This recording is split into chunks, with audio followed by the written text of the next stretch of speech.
Hi, my name is Megan Prosser. I'm 19 years old and I'm a college student who loves to run. I love yoga and hanging out with my friends, but I also pull out my hair.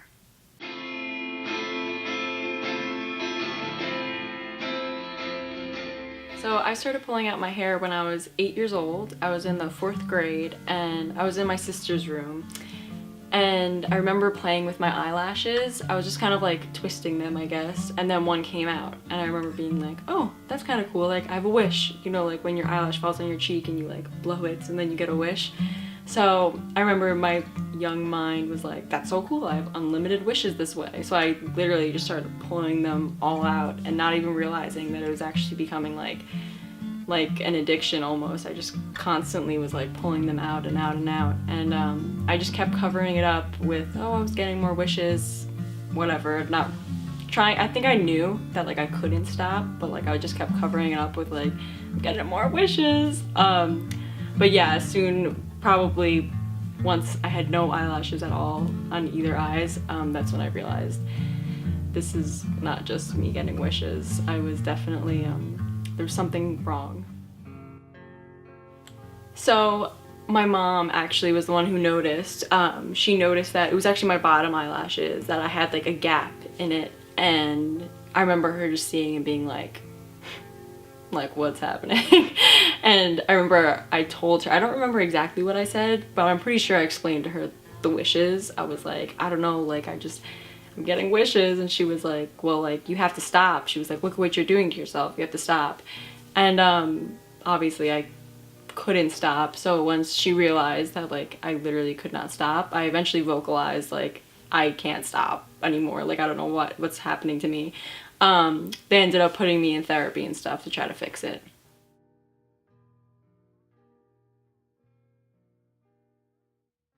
So in school, it was actually kind of hard because I was actually, I don't love calling it bullied, because I don't think that kids were actually trying to like be mean. They were just being like nosy, but like I didn't want to like talk about it.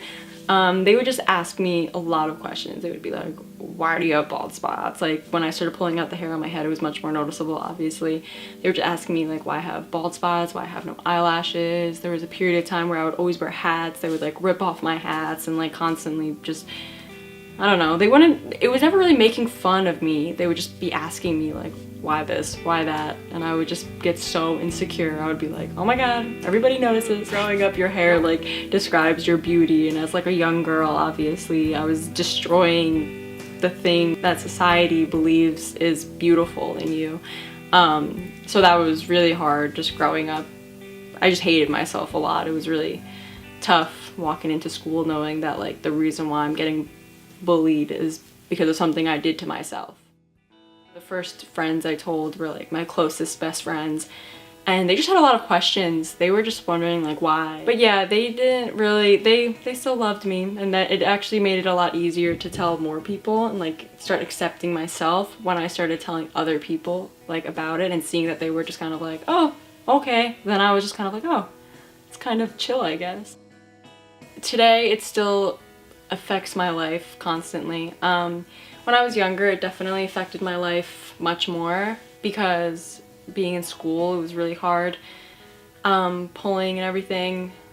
But like, I feel like now since I'm older, I've just accepted myself more. Like, it's hard being in middle school and high school and there's so many like people to judge you, but now since I'm just kind of like going to work, going to college, and like living more independently, I've learned to like accept myself more and accept that like whatever, like I'll pull out my hair, like it's not a huge deal. This disorder, sadly, it has prevented me from doing a lot of things. So I guess it's prevented me to show my head, go swimming. There's some things that I don't like doing, like in the summer, like I will go on roller coasters and bike ride and stuff like that, but sometimes I'm scared of like the wind blowing my hair and then people seeing like the bald spots. But I actually recently shaved my head, so that has helped a lot with pulling. I don't really pull at all anymore from my head because it's shaved, and right now I'm working towards growing it all out like as an even length, so I can work towards growing it out again, hopefully. But honestly, I'm at the point where like I do not care if I have to spend the rest of my life like with a buzz cut. I do not mind at all, because I just anything is better than freaking the constant pulling, you know. So making a YouTube channel has actually been so much fun. I've really been enjoying it. I think it's helped me become braver, actually, because so many young girls have been messaging me on Instagram and stuff, just talking about how like the most common message I get is, oh my god, you're the first and only person I've ever met that also has Trich. So many kids will be DMing me like, I thought I was the only one, and I'm like, oh my god, like I don't know, I just remember being younger and my mom telling me like there's like other people do this and stuff, but like I think it's just crazy to me that people feel so alone. So I think the biggest thing that the YouTube has brought to me is making people feel less alone and being able to connect with a community like that, and just I don't know, I think it's definitely given me a voice and made me come out of my shell a little bit more. I have not overcome the disorder.